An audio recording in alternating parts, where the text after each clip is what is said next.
Quiero invitarte a pensar en tu día de ayer. ¿A qué hora te levantaste? ¿Qué fue lo primero que hiciste? ¿A qué hora tomaste el café?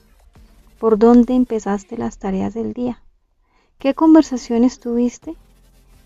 ¿Qué viste en el celular antes de dormir? Ahora piensa en el día anterior y en el de la semana pasada. ¿Qué tan diferente fue? Para la mayoría de nosotras, la respuesta honesta es casi igual. Mismos horarios, mismas personas, mismas conversaciones, mismas preocupaciones, mismo orden de las cosas.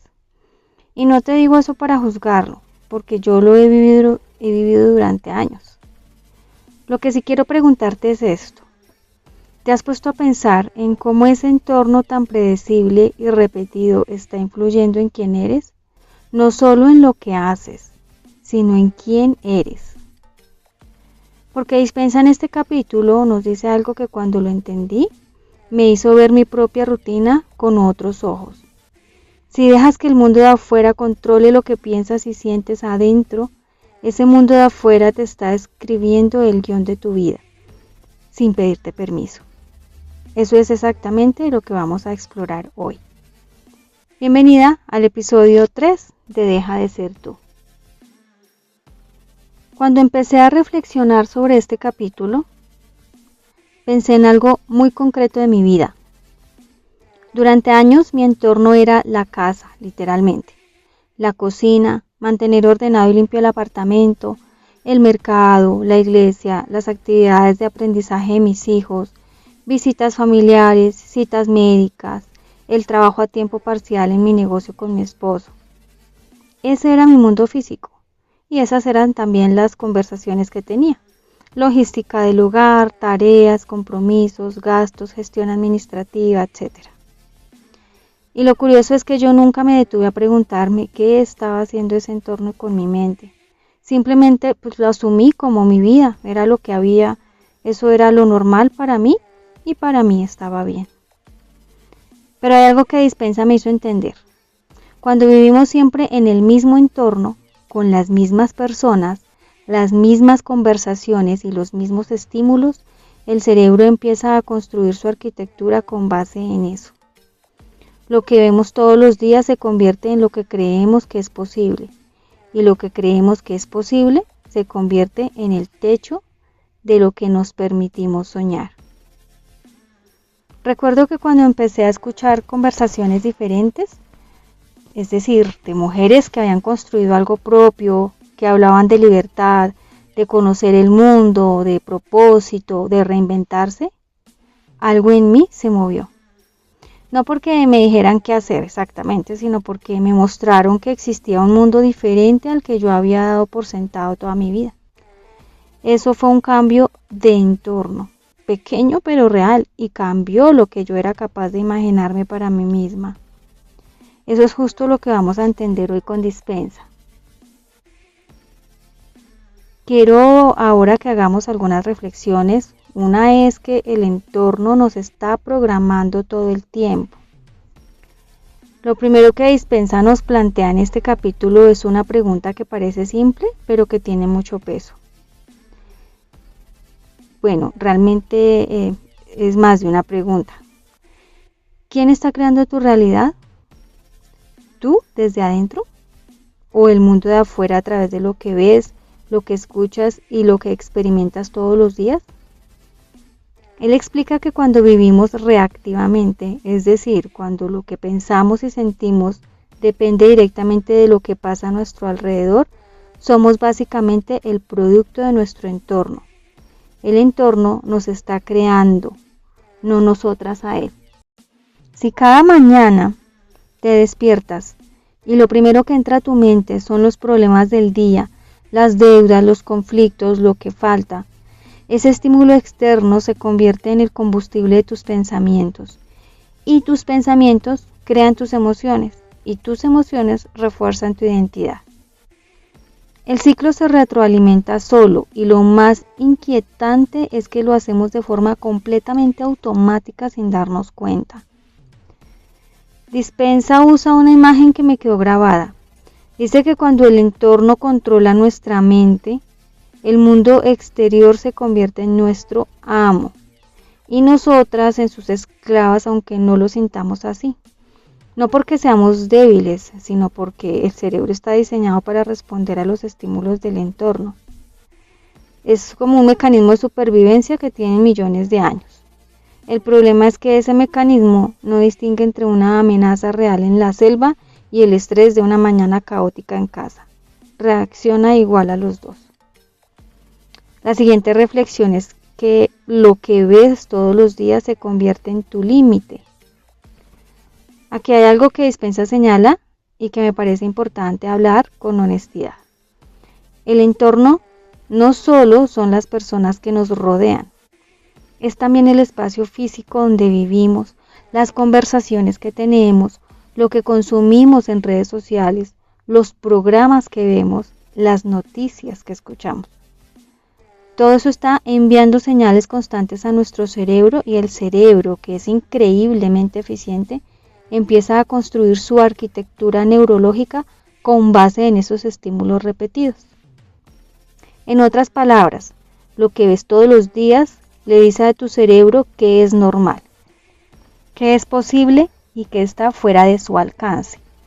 Y eso que el cerebro dice que está fuera de tu alcance es exactamente lo que nunca vas a intentar. En mi caso, siempre se habló de estudiar para ser alguien. El dinero era para subsistir. Los viajes eran a lugares cercanos o familiares y de vez en cuando. Estrenábamos ropa para los cumpleaños o Navidad. La mujer en los oficios de la casa y el hombre el proveedor y manejando su tiempo, etc. Hay más. Piénsalo con un ejemplo muy cotidiano. Si creciste en un entorno donde nadie hablaba de negocios, donde el dinero era siempre escaso y el tema era tabú, donde la idea de emprender no era ni siquiera una conversación, tu cerebro aprendió que eso no es para gente como tú. No porque alguien te lo dijera directamente, sino porque nunca lo viste. Y lo que nunca vemos, el cerebro lo archiva como inexistente o imposible. Eso no es un defecto nuestro, es neurología pura. Y la buena noticia es que, como aprendimos en el episodio anterior, el cerebro puede cambiar. La siguiente reflexión es la trampa de lo familiar. Aquí viene algo que a mí me costó más trabajo entender porque requiere honestidad con una misma. Dispensa nos dice que el cerebro tiene una tendencia muy poderosa hacia lo familiar, lo conocido, se siente seguro, normalmente es así. Lo diferente se siente amenazante y esa tendencia nos lleva a hacer algo muy curioso. Inconscientemente buscamos y recreamos situaciones que confirmen lo que ya creemos sobre el mundo y sobre nosotras mismas. Si creo que las cosas siempre me salen mal, inconscientemente presto más atención a los momentos en que algo sale mal. Si creo que no tengo apoyo, inconscientemente interpreto las situaciones como falta de apoyo, aunque no sea así. Si creo que no soy capaz, inconscientemente evito las situaciones donde tendría que demostrarlo. No es mala suerte. No es que el universo esté en contra nuestra, es que el cerebro está buscando confirmar lo que ya sabe, porque lo conocido es predecible y lo predecible es seguro. Y así se forma lo que Dispensa llama la trampa de lo familiar.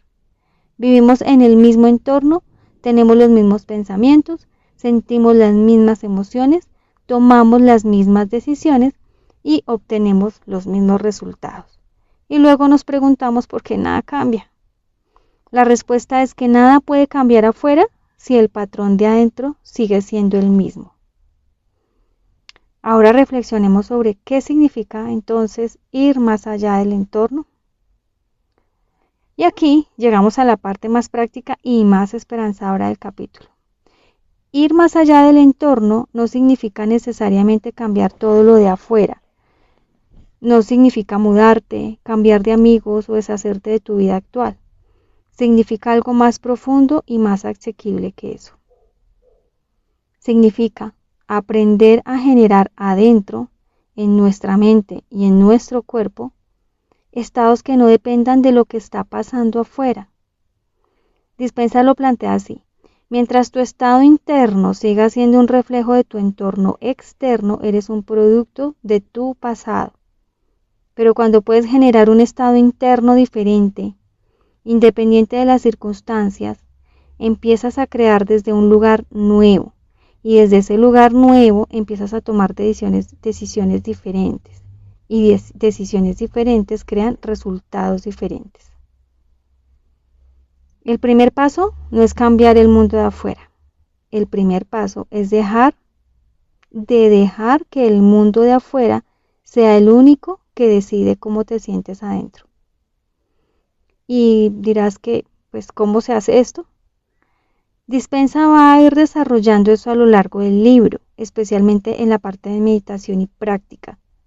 Pero por ahora nos deja con una idea fundamental que ya es un primer paso enorme: la conciencia, hacernos conscientes, darte cuenta, notar cuando estás reaccionando automáticamente al entorno, notar cuando una situación externa dispara un pensamiento y ese pensamiento dispara una emoción y esa emoción toma el control de tu día. Ese momento de darte cuenta, ese instante de observación consciente, es el primer punto de quiebre del ciclo automático. No lo cambia todo de un golpe, pero empieza a abrir una puerta que antes estaba cerrada.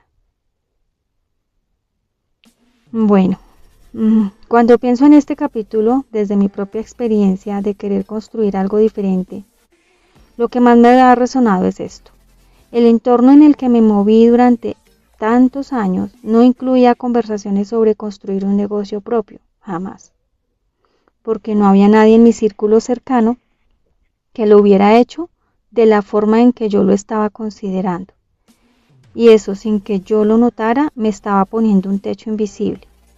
Porque si no lo ves, no puedes creerlo, y si no puedes creerlo, no puedes intentarlo con la convicción que se necesita.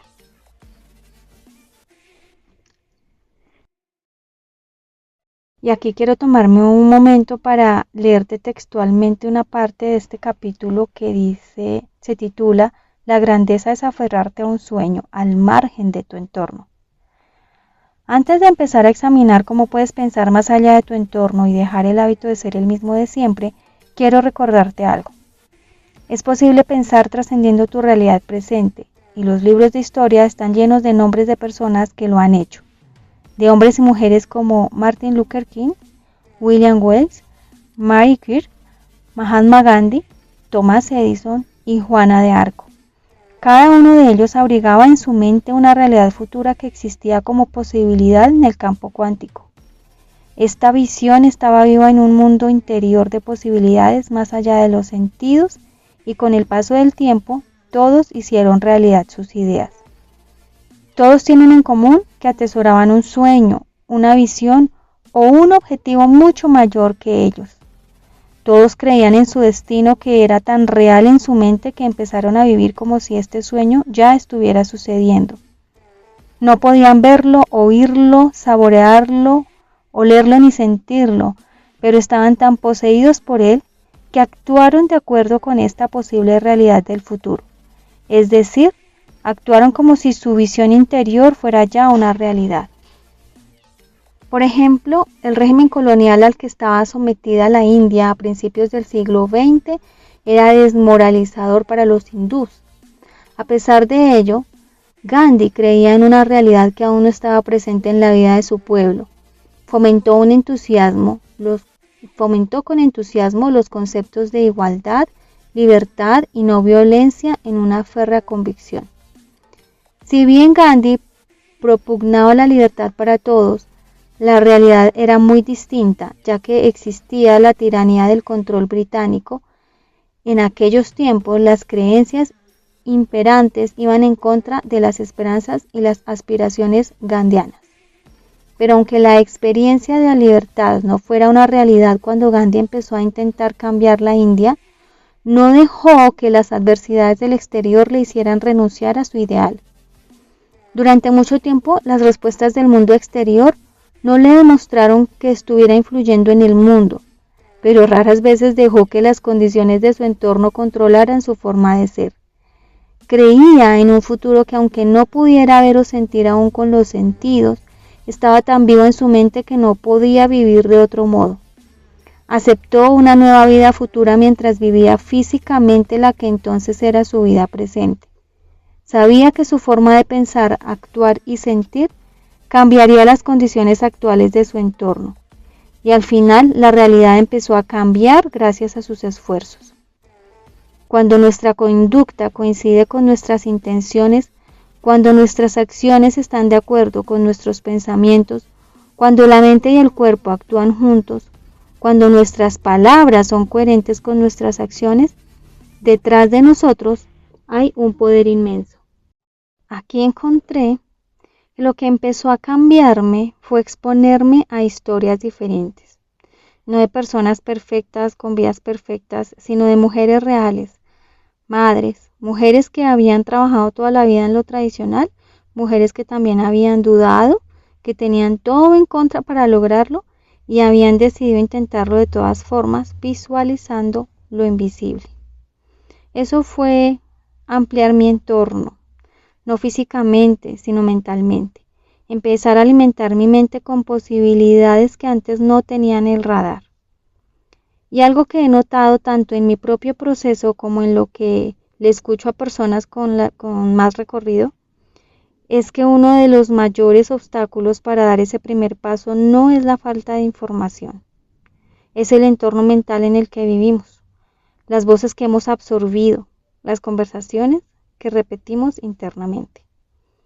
Si el entorno de adentro sigue diciéndote eso no es para ti, ningún plan de acción va a sostenerte, porque el programa definitivamente va a sabotear la acción. Por eso creo que lo que Dispensa nos está enseñando no es un tema espiritual lejano, es algo que tiene consecuencias muy concretas en si nos atrevemos o no a dar ese primer paso hacia algo diferente. Como siempre, te dejo 2 preguntas para que las lleves contigo esta semana. Puedes dejarlas en los comentarios, anotarlas en un cuaderno o simplemente dejar que queden rodando. La primera es para ti si todavía no has dado ningún paso hacia algo propio. ¿Qué conversaciones, personas o entornos hacen parte de tu día a día? Y si lo piensas con honestidad, esas conversaciones y esos entornos te están abriendo posibilidades o te están confirmando que las cosas no pueden ser diferentes. Y la segunda es para ti si ya intentaste emprender o construir algo propio y sientes que algo te frenó. ¿Tenías cerca en ese momento personas o conversaciones que te mostraran que lo que estabas intentando era posible? ¿O estabas intentando crear algo nuevo desde un entorno que seguía siendo el mismo de siempre? Recuerda que no hay respuestas buenas ni malas, solo hay una mirada honesta. Y a veces esa mirada honesta es lo más valioso que podemos darnos. Lo que Dispensa nos deja en este capítulo es una invitación poderosa a ser más conscientes de los estímulos que permitimos en nuestra vida, no desde el juicio, no desde la culpa, sino desde la curiosidad. ¿Qué hay en mi entorno que me está ayudando a crecer? ¿Qué hay en mi entorno que me está manteniendo en el mismo lugar? No tenemos que cambiar todo de golpe. A veces basta con notar, y notarlo ya es un acto de conciencia que el cerebro no olvida. En el próximo episodio vamos a entrar al capítulo 3. Ve más allá del cuerpo. Y vamos a hablar de algo que creo que muchas vamos a reconocer. Esa sensación de querer hacer algo diferente con la mente, pero sentir que el cuerpo va en otra dirección. Que te da pereza, que sientes un nudo, que algo físico te frena antes de empezar. Dispensa tiene una explicación fascinante para eso y la vamos a explorar juntas. Si este episodio resonó contigo, me mucho. Suscríbete y activa la campanita y si quieres, déjame en los comentarios tu respuesta a alguna de las preguntas. Me encanta leerlos. Gracias por tomarte este tiempo. Gracias. Gracias por estar aquí. Hasta el próximo episodio. Y prepárate para descubrir tu mejor versión.